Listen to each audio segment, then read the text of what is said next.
তোমাদের সাথে একমত যে আমাদের যে সমস্ত যৌক্তিক দাবিগুলো আছে সেটা আদায় করার ব্যাপারে আমরা সোচ্চার থাকবো, আমরা একাত্তা থাকবো, একসাথে কাজ করব। এই বিষয়ে আমি থেকে শুরু করে আমি বলতে পারি যে আমাদের যারা আছেন প্রত্যেকেই তোমাদের সাথে আছে। কাজে আজকে বা কালকে যেভাবে তোমরা ডেমনস্ট্রেশন করেছো, যেভাবে তোমরা আছো, সেটার বিষয়ে আমাদের অফিসিয়াল কোনো সিদ্ধান্ত না থাকলেও কিন্তু আমরা সবসময় আমাদের সবাই তোমাদের সাথে ছিল। এটি অন্তত আন্তরিকতার বিষয়টি কারো ঘাটতি আছে আমার কাছে মনে হয়নি। সর্বোপরি আমরা 3 তারিখে যে ইজিএমটা দিয়েছি, এটির উদ্দেশ্যটাই ছিল যাতে আমাদের যারা কর্তৃপক্ষ আছেন তারা যেন দেশে থাকেন, তারা যেন বুঝতে পারেন যে কি রিপারকাশন হচ্ছে, আমাদের ভিতরে কি ধরনের বোধ হচ্ছে, আমাদের ভিতরে কিভাবে অসন্তোষ হচ্ছে, আমরা কিভাবে ডিমোরালাইজড হয়ে যাচ্ছে। ডিমোরালাইজেশনের মূল বিষয়টি হচ্ছে যে আলটিমেটলি ন্যাশনাল রেভিনিউ কালেকশনের ক্ষেত্রে এটার একটি বিরূপ প্রতিক্রিয়া ঘটবে। এটি হলো মূল কোশ্চেনটা ছিল, এই কারণেই কিন্তু আমরা বৃহস্পতিবার দিয়েছি। এর আগে আপনারা জানেন যে আমাদের বিসিএস কাস্টমস অ্যান্ড এক্সাইজের ভিআইটির যিনি সভাপতি আছেন, ওনারা কিন্তু ইজিএমটা করে ফেলেছেন, আগেই করেছেন। সো আমাদের একটা চিন্তা ছিল যে আমরা একটা জয়েন্টলি একটি ইজিএম করবো, সেখান থেকে আমরা সিদ্ধান্তটা নেব। কিন্তু ওনারা আগে করেছেন নিজেদের মধ্যে আলোচনা করার জন্য। এটি একটি ভালো দিক হচ্ছে যে আমাদের যা কিছু আছে, আমাদের ভিতরে যা কিছু আছে, we can express in presence of our people. আমরা মনে করেছি যে ট্যাক্স অ্যাসোসিয়েশনের যারা সদস্য আছেন তাদের যে কোনো রকমের বক্তব্য, তাদের যে কোনো রকমের ভাবনা, তাদের যে কোনো রকমের থট, তাদের যে কোনো রকমের বঞ্চনার যে চিন্তাগুলো আছে, সেই চিন্তাগুলো clearly they can share in the EGM. সঠিক প্যাড আর সঠিক তথ্য দিয়ে এসব সামলে নিব এক হয়ে। Monalisa sanitary napkin. এই কারণেই আমাদের মনে হয়েছে যে ঠিক আছে, আমরা আলাদা একটি ইজিএম করি এবং তারপরে আমরা জয়েন্টলি আমরা মুভ করব। আমার কথা হচ্ছে যে আমরা ইজিএম দেখেছি, ওনারা একটা কমিটমেন্ট দিয়েছেন। অ্যাডভাইজার সাহেব আজকের আলোচনায় যথেষ্ট আন্তরিক মনে হয়েছে আমার কাছে। আমি নিজে সবসময় বলি, আমি যে সবসময় আমি এই আন্তরিকতার ছোঁয়া কিন্তু আগেও পাইনি। এর আগে যখন ওনার সাথে আমার কথা বলেছে, ওনাকে বলতে হয়েছিল আমার যে তাহলে আমাদের ক্যাডারগুলো আপনি অ্যাবলিশ করে দেন। আই আটার দিস ওয়ার্ড। আজকে কিন্তু এরকম কোনো শব্দ হয় না। আমি বলেছি যে এই ক্যাডারগুলোকে, এই ক্যাডারে অনেক মেধাবী কর্মকর্তারা রয়েছে, এই ক্যাডারে অনেক ভালো দক্ষ লোক আছে, তাদের প্রতি জাস্টিস আপনি এনশিওর করেন। As a guardian of this 2 cadres, আপনার ফাইন্যান্স অ্যাডভাইজার হিসেবে ইউ আর দ্য গার্ডিয়ান। আপনি এদের প্রতি ন্যায় বিচারটা আপনাকে করতে হবে এবং আপনার নেতৃত্বে আমরা ন্যায় বিচারটা চাই। এবং আজকে মনে হয়েছে আমার, ওই দিনের তুলনায় আজকে মনে হয়েছে অনেক বেশি আন্তরিক উনি বলেছেন তোমাদের যে গ্রিভেন্সগুলো আছে সেগুলোকে নিয়ে আমরা নিজেরা বসে and then will go for আমাদের যেটি জনবল যে কাজটি করতে হবে সেই কাজটি আমরা একসাথে করব, তার আগ পর্যন্ত প্রজ্ঞাপন আমরা করব না। এই কথাটার মধ্যে আন্তরিকতা আমি পেয়েছি সত্যিকার অর্থে। আমাদের আরও 2 সদস্য ছিলেন, আমাদের কাস্টমস ভ্যাট অ্যাসোসিয়েশনের সভাপতি মহোদয় ছিলেন, আমাদের আরেকজন মেম্বার ছিলেন, হুসেন আহমদ সাহেব ছিলেন, আমাদের চেয়ারম্যান সাহেব ছিলেন। চেয়ারম্যান সাহেবও আজকে ভালোভাবে বলেছেন যে আমাদের ভিতরে যে অসন্তুষ্ট আছে এটি আমাদেরকে আসলে ভীষণভাবে ক্ষতিগ্রস্ত করছে, রেভিনিউ ইম্প্যাক্ট করছে এবং যেহেতু জুন মাস সামনে চলে আসতেছে, এই সময় এই ধরনের বিষয়গুলোকে আমাদেরকে ক্ষতিগ্রস্ত করবে। তো এরকম বিভিন্ন বিষয় নিয়ে কথা হয়েছে। আমার মনে হচ্ছে যে আমরা অন্তত আমরা ইজিএম আমরা আলোচনা করি, আমাদের চিন্তাগুলো একত্র করি, চিন্তাগুলো কম্পাইলেশন করি যে আমরা কোন পর্যায়ে কী করবো। সব কিছুরই একটি ধারা আছে, যেহেতু আমরা মনে করি যে বিভিন্ন স্টেপে আমাদের এগোতে হয়। যে কোনো আন্দোলনের যে কোনো জায়গায় যে কোনো অপ্রাপ্তির বিষয় যদি আমরা দাঁড়াতে চাই, তাহলে আমাদের খেয়াল রাখতে হবে যে এটার স্টেপ বাই স্টেপ আমাদের যেতে হবে এবং সেখানে বিভিন্ন রকমের এলিমেন্টস কিন্তু যুক্ত হয়।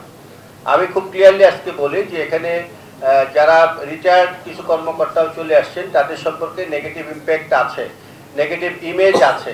ডিপার্টমেন্টে তাদের কার্যক্রম সম্পর্কে আমরা জানি যে তারা কি করেছে, বিভিন্ন জনের ব্যক্তিগতভাবে এফেক্ট করার জন্য তারা ভূমিকা পালন করছে, তারা কিন্তু আজকে এখানে এসছে। এই কথাটা কিন্তু আমাকে শুনতে হয়েছে।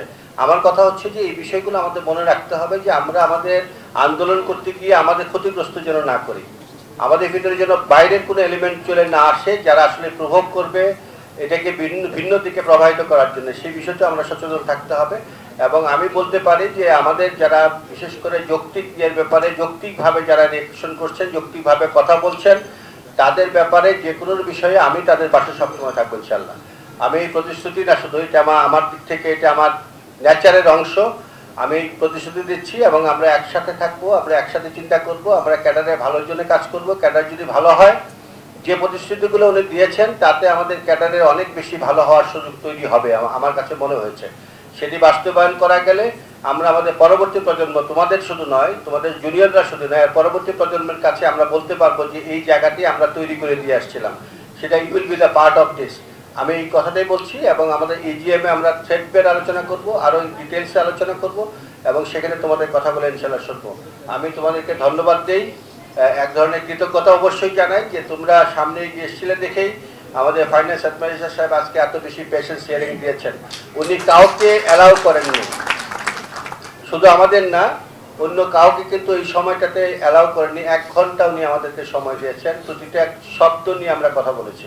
এরকম একটি অবস্থা, এরকম একটি পরিবেশ সৃষ্টির পিছনে নিঃসন্দেহেই আমি মনে করি যে আমাদের মধ্যে তোমাদের যে বঞ্চনার কথাগুলো তোমরা শেয়ার করছো, বিভিন্ন পত্রপত্রিকায় আমাদের ভূমিকাগুলো আমরা দেখেছ, আমাদের সম্ভবত অনেক বছর পরে পত্র পত্রিকাগুলো, ইলেকট্রনিক মিডিয়া এবং আমাদের প্রিন্ট মিডিয়াগুলো অত্যন্ত পজিটিভ দৃষ্টিভঙ্গিতে আমাদেরকে সহায়তা করেছেন।